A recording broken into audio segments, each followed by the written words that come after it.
Hello po mga kabayan, mga kalingap, kumusta po kayo? Magandang buhay muli, Analisa Reality Vlog, reaction po tayo ngayon.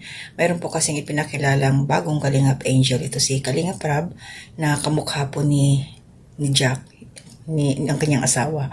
Pero bago ko reaksyonan yun, kilalanin muna natin yung batang to. Saan ba siya nagsimula? Paano ba siya nakarating sa channel ni Kalingap Rab? Pero bago lahat, thank you so much po to mga subscribers, silent viewers na dyan sa comment section. Mga nagko-comment, it's either negative, constructive criticism, sina-appreciate ko po yun. Maraming salamat sa suporta ninyo. At sa hindi po ninyo pag-skip ng ads, sa tuwing kayo po ay nanonood sa aking mga ina-upload. Thank you so much po and God bless us sa inyo.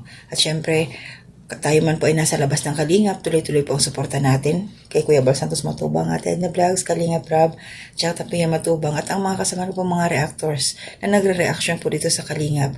Nasa labas man to, hindi man sila galing sa loob ng Kalingap, suportahan po natin basta po ang kanilang adikain o tinutukoy ay parte po sa Kalingap, sa mga ginagawa po ng Team Kalingap. So ito po, sino po si Jesseline?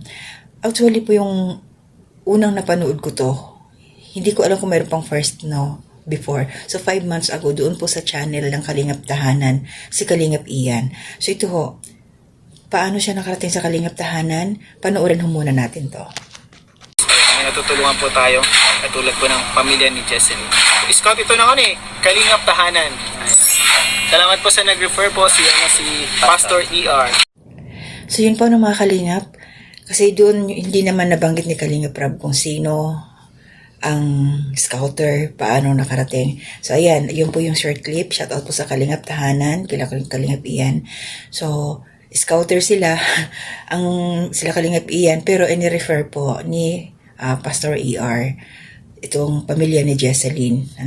So, makikita rin ho natin dito, meron din po akong short clip na kinuha din, para sa umpisa, maintindihan natin ang sitwasyon, yung kalagayan nila. Ito po kasi para sa record na rin.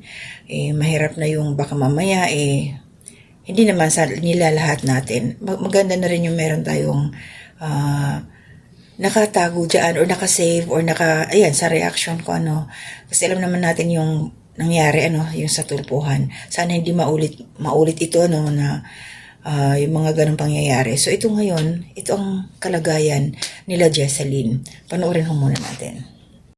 Bro, yakil na hindi siya ng bago. Kaya nga, sa totoo lang, bilib na kasi ko, dito, ng bago. Kasi yung mga bubong yung sa kapitbahay nga namin, bagong pagawang bahay, bubong, bakal, yung mga, support nila natatanggal. Tapos si Jesseline, muntik pang tamaan ng buhero. Sana po na yan, sana maayos natin itong ganitong itong sa bahay nyo. Grabe po kasi mga Kalingap. Ito Jesseline, may nagpapaabot sa'yo si Sir Yamado. So ito galing kay Sir Yamado sa Kalingap. Nagpapaabot siya ng 2,000 pesos. 2,000 pesos para sa family dito. Karagastos. And syempre, galing sa Kalingap Tahanan, 3,000 pesos po mga Kalingap. Ayan. 3,000 pesos. Total. Anong gusto mo sabihin sa Kalingap Tahanan at sa mga sumusuporta sa'yo? Maraming salamat po sa mga nanonood po ng vlogs. Maraming salamat po sa Kalingap Tahanan sa pagpunta po sa bahay namin, sa pagbibigay po ng blessings. I pray po na ibalik po sa inyo ni Lord ng bigat na mahal po. Akala mo, in-expect mo ba na mabalikan ka pa na? Akala mo one time lang? Akala mo, hindi ka na namin babalikan? Akala ko po na sige. Okay, mga Kalingap, so nakita natin yung bahay, tagpi-tagpi lang siya. So, panoorin nyo na lang po sa Kalingap Tahanan. Ilalagay ko na lang po yung thumbnail. So, papio lang ho yung sa akin.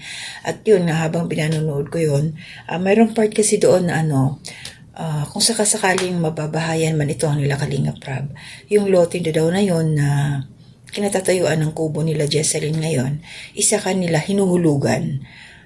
Sa pagkakarinig ko doon sa nanay, parang 1 taon na silang hindi yata nakakapaghulog. So, kailangan maituloy-tuloy yun. Hindi natin alam kung this time nahuhulugan pa ba. At nakapangalan sana kay Jesseline, pero parang minor pa nung time na yon. At hindi ko lang kung ano yung proseso nila. Basta ang importante, sa kanila yung space na yun. So kung ma-clear out man, mabayaran ng buo, kung ano man ang status ngayon, hindi na mahirapan kung sakasakali sila Kalinga Prab na mapabahayan. Ito si Jessalyn. No?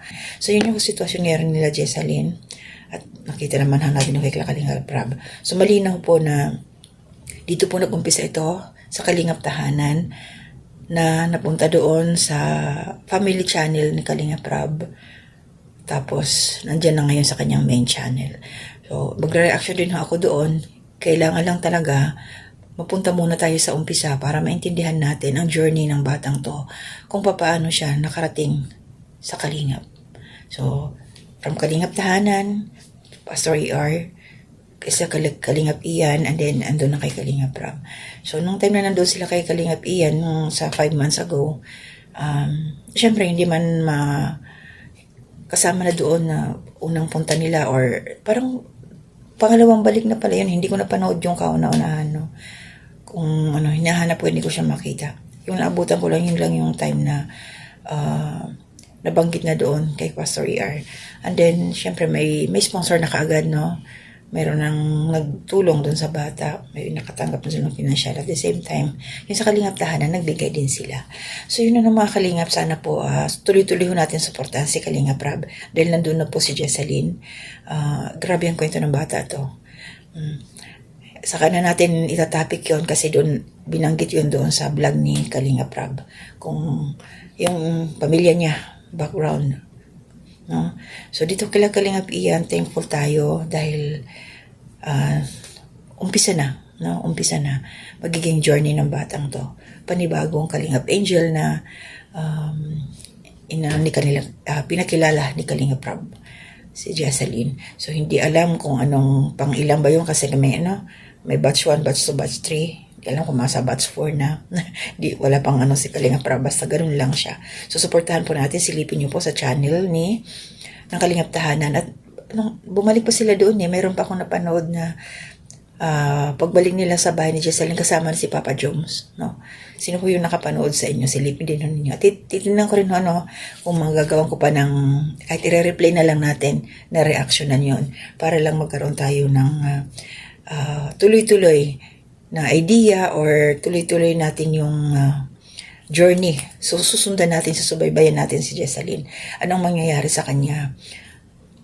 Mga after a year, no? Kasi 5 months na Kalingap Ian So, malapit-lapit na rin mag 1 year. So, sabihin natin, sige, dagdag natin. Additional 1 year doon kay Kalingap Prab. Ano kayo mangyayari sa batang to? Magkakaroon na kaya siya ng bahay? Parang na siya 3rd year college. Lapit na rin mag-graduate. Pero ang masalimuot ang nangyari sa pamilya ng batang to.